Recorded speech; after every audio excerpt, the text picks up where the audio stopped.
Let's just clear something up right now.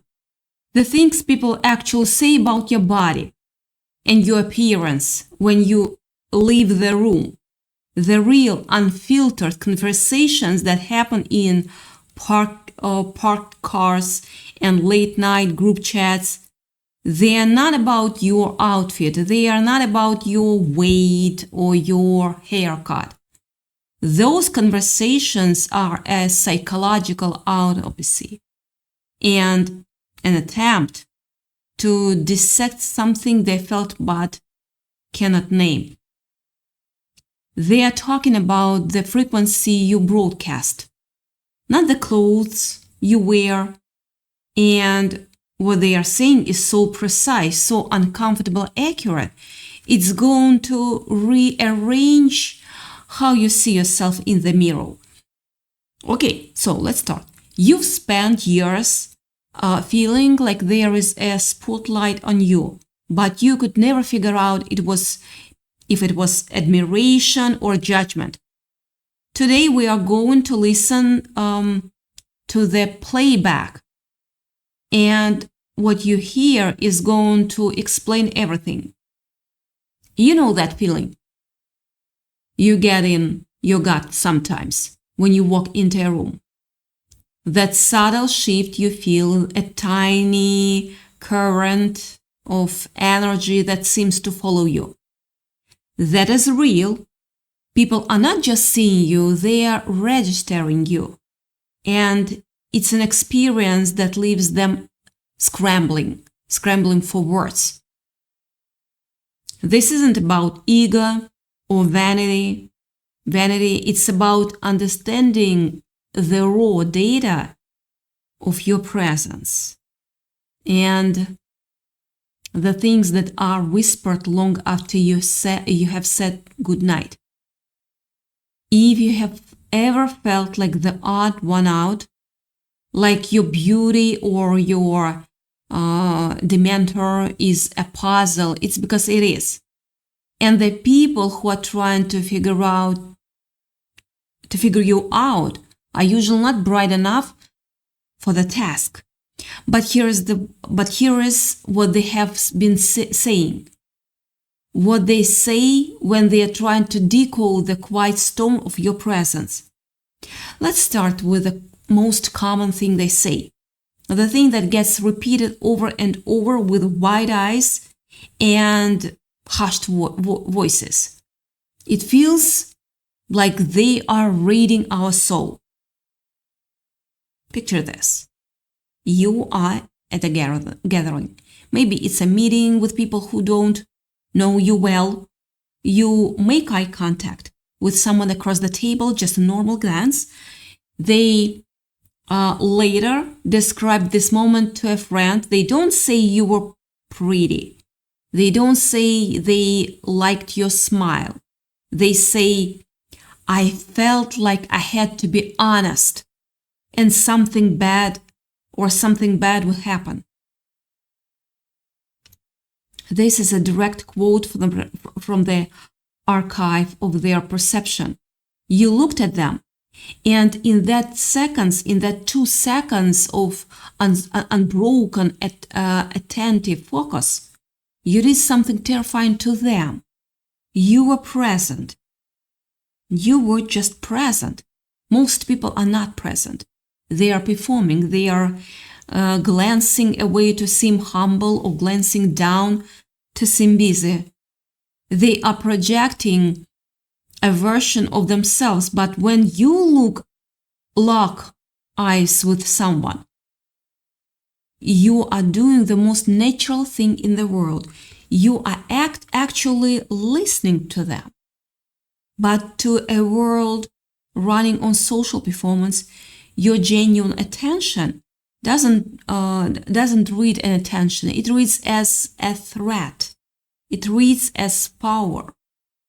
And they will say you are reading their mind simply because you are the only person in the room who is actually paying attention.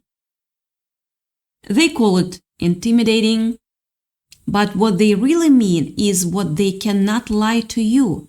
They cannot get away with their usual or casual fiction because your eyes don't flinch. They don't look away. It's a stillness that makes the people on the receiving end feel like a glass of water in a room full of fire. And the conversation about you doesn't stop there. Because if your eyes are the first thing they notice, the second thing they comment on is your style. But they use a very specific word for it.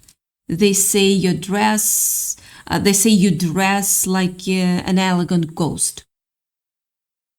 Let that land. An elegant ghost. They're trying to describe someone who is undeniably there, who commands attention, but they cannot figure out why. Your presence is not loud, it's not flashy. You are not walking in wearing a billboard for the latest trend. You are wearing clothes that fit your body with precision. Not tightness, but fit.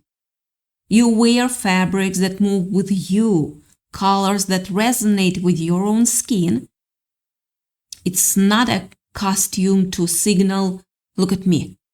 It's armor of self-respect, and somehow that ends up being exactly the thing that stopped the entire room cold. They stand there after you have left and literally say, what was that? What were they wearing? I cannot even remember, but they looked complete. They call you a ghost not as an insult, but as an admission of defeat. They cannot categorize you. You are not trying to signal your value to them, and that breaks their brain. Because if you are not playing the game of trying to get validation from the room, what game are you playing? Your minimalism, your precision, it holds up a mirror to their frantic attempts to be seen. It confronts them with the almost amount of energy that they spend trying to convince strangers they are relevant. And instead of asking themselves why they feel empty, they talk about how you are an untouchable ghost. Then there is the third thing. Third. And this one cuts deep into the psychology of the situation because it's about how you move through the space. We live in a world where people's bodies are screaming at you. I'll explain. Someone walks in, nervous, with their shoulders hunched up to their ears. Someone wants approval and they are nodding before you finish your sentence. Someone is threatened and their jaw tightens. Humans are constant broadcasters of their internal state, but then there is you. Your spine is straight, your movement has purpose, and your face is a placid lake. People are stuck. They don't know if you're annoyed, bored, or fascinated. They have nothing to work with. And that lack of a map drives them wild. For them, you are a wall of unflappable calm, and their mind cannot stand a vacuum. So it projects, it fills in the blanks, and to someone who is insecure, the feel is usually, they see right through me. They know I'm faking it. None of it that is necessarily true. You are probably just comfortable in your own skin, but your physical composure reads as authority, and authority reads as judgment, and suddenly you are the most, it's funny, you are the most talked about person in the room without having said more than a dozen words. It's like watching a lion sit in a zoo enclosure. It doesn't have to roar to be the most dangerous thing in the building. The fourth observation is the one that leaves people with a mix of awe and melancholy. Yeah, they look like they don't need a single thing from anyone. They say it like it's a superpower. Like it's impossible. Because here is what they are conditioned to expect. Everyone is checking their phone to look busy, scanning the room for someone important to click to, or talking too loud to seem interesting. That's the background radiation of all social situations. And then there is someone who just exists, someone who walks in, sits down and doesn't do any of that. And they are not waiting for permission to be there. They are not seeking approval. The crowd watching this doesn't experience it as calm. They experience it as a disruption of the social contract. They see your serenity and they whisper, I have never felt complete in a social situation in my life.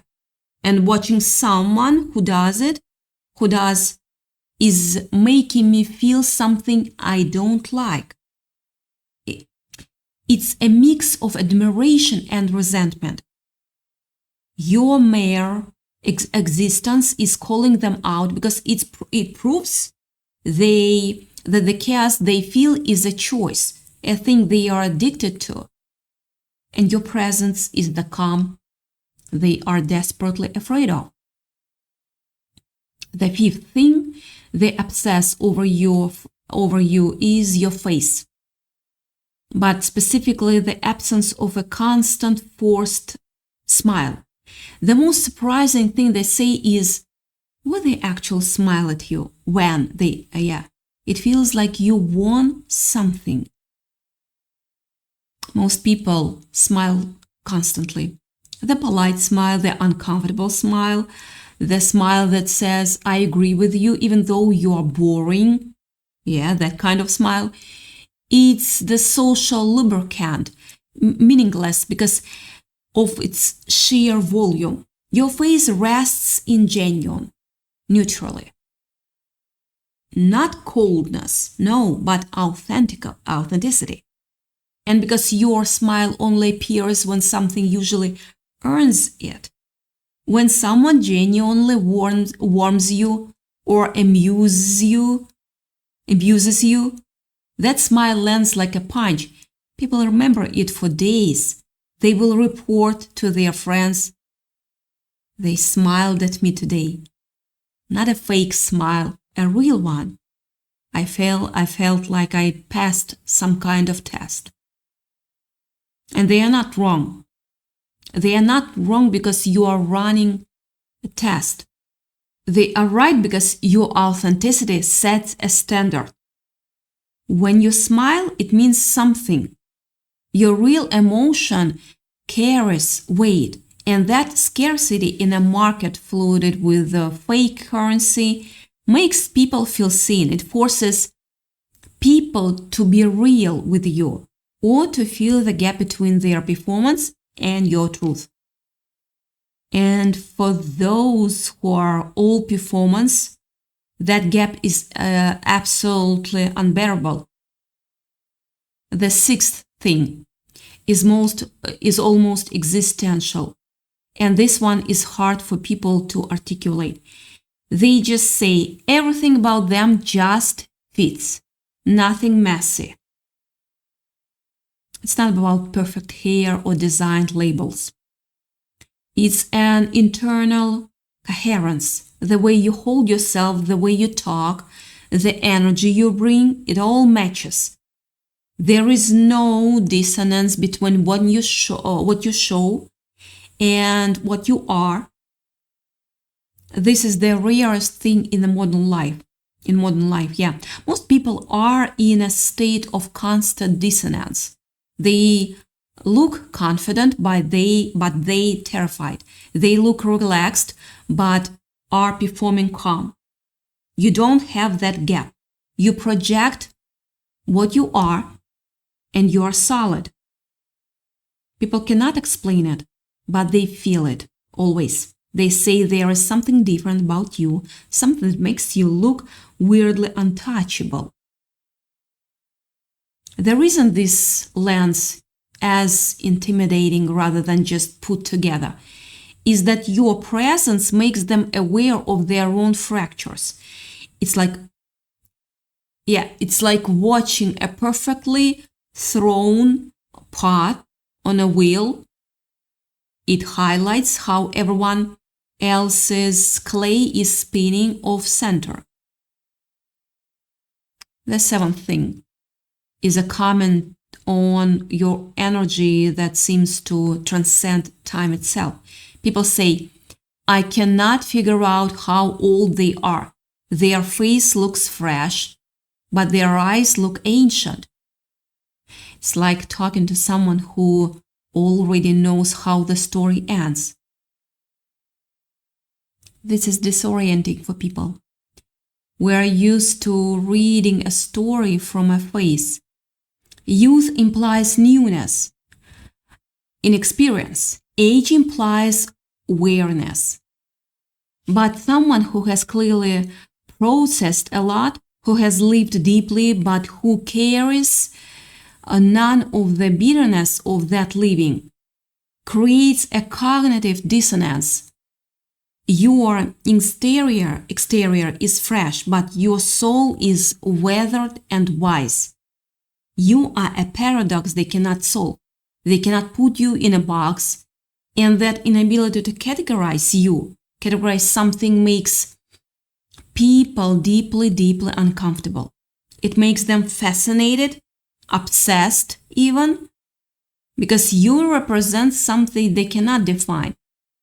And they are desperate to define you, to make you smaller.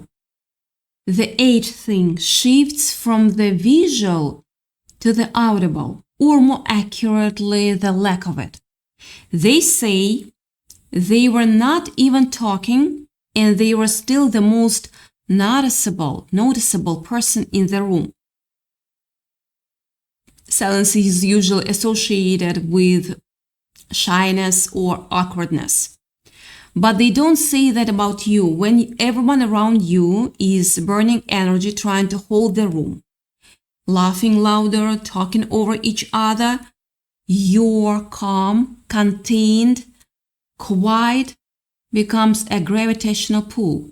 You are not leaking energy. You are not broadcasting a need for attention. You are full. And in a room full of people who feel empty, your fullness acts like a black hole. Eyes drift to you involuntarily. People find themselves wondering, what are you thinking? They feel drawn to you just to see if you are real. Your stillness commands attention in a way noise never can. And they talk about that, for sure. Your quietness is intimidating because your self-containment reveals their own restless depletion. The ninth thing, final thing they say is the one that unfiles everything else. I don't know what is it, but I feel like I couldn't approach them, like they had an invisible barrier. It wasn't that you were rude. You never pushed anyone away, but your entire presence communicates that your space is yours. Your energy is not public property. Approaching you requires substance, realness, and intentional that most casual social interactions don't have. The performance artists, the charm merchants, the surface level players, they feel that barrier the most because they don't have the goods to get past it. What gets past it is realness. What gets past it is depth.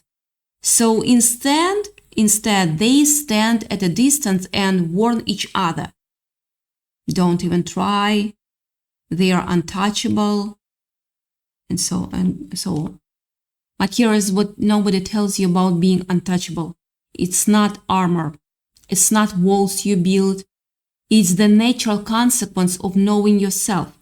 When you know who you are, you don't need the room's approval to feel okay about being in that room. Your presence is a reflection of your truth. The reactions are not about them judging you. They are about them encountering something that challenges their own self-deception. When someone sees a person who doesn't dress for approval, it confronts them with their own need for it. When they see someone comfortable in silence, you know the truth. It holds a mirror up to their own restless thoughts. The whispers are not about you, not really. They are a response to being in the presence of something real. You cannot fake this. If it only works because it's genuine, because you have done the hard work of self-possession. You've been honest with yourself first, and that honesty has a fragrance that cannot be away. Think about it this way. Have you ever felt like someone tried to put a warning label on your beauty? To define you with their words so they could feel less unsettled by your presence? That's exactly what's happening when they whisper those things. They're trying to reduce your complexity to something they can manage. But their words are just a full smell passing through the garden of your existence. It doesn't poison the flowers. It doesn't make the soil less rich. It just passes through, and the garden remains. You are a rare perfume, a complex signature scent that is uniquely yours. It's the fragrance of your lived experience, your refusal to perform, your commitment to reality. When someone with a cheap sense of smell says it's too strong or too much, they are revealing their own cheap ingredients. They are showing you they have been consuming synthetic nonsense their whole life. Their criticism is a confession about them, not a judgment on you. Remember that. They are standing in your garden, complaining about the smell of roses because they prefer the smell of plastic. The moment you realize that, their words lose their power. Yeah, your body is a vessel for your unique fragrance. Don't let a stranger tell you it's out of style. Don't let someone with a broken nose convince you that your authentic fragrance needs to be diluted to suit their limited signature. Something shocking about your looks. They are revealing their own lack of depth, their own inability to handle anything that doesn't come with a mass market formula. Your presence is showing them something they haven't earned, their right to understand. Instead of rising to the occasion, they shrink back and try to make you smaller. That's not a judgment on you. It's a confession about them only. Yeah, only about them. Once you see it that way, You will never be hurt by it again. Don't dilute your essence because someone else finds you too strong. Don't water yourself down just because your complexity makes some people uncomfortable. You're not a mass market product. You are a limited edition. The people who have the nose for it, the people who can truly appreciate what you are, they will recognize you instantly. They will feel like they have been waiting for you, waiting to encounter someone like you their whole lives. The people who cannot handle you, they were never going to be your people anyway. They are just background noise, just the smoke. You are the sun. The smoke might dim the view for a moment, but you are permanent. Let's stop asking what's wrong with me and start asking what's wrong with their perspective. Or not asking at all. When you are stuck in the first question, you are endlessly searching for flaws that are not there. You are trying to become more acceptable to people who are never going to accept you anyway. But when you flip it, you see their cheap ingredients instead of your flaws. And that shift is the difference between a life spent trying to be liked and a life spent being authentically yourself. You carry the scent of resilience, and that is what really scares the people who want to control you. Resilience means you cannot be broken.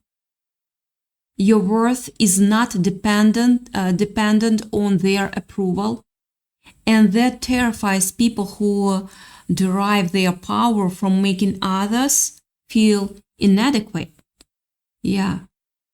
Your resilience is a form of resistance, a refusal to be diminished by anyone's inability to see you clearly.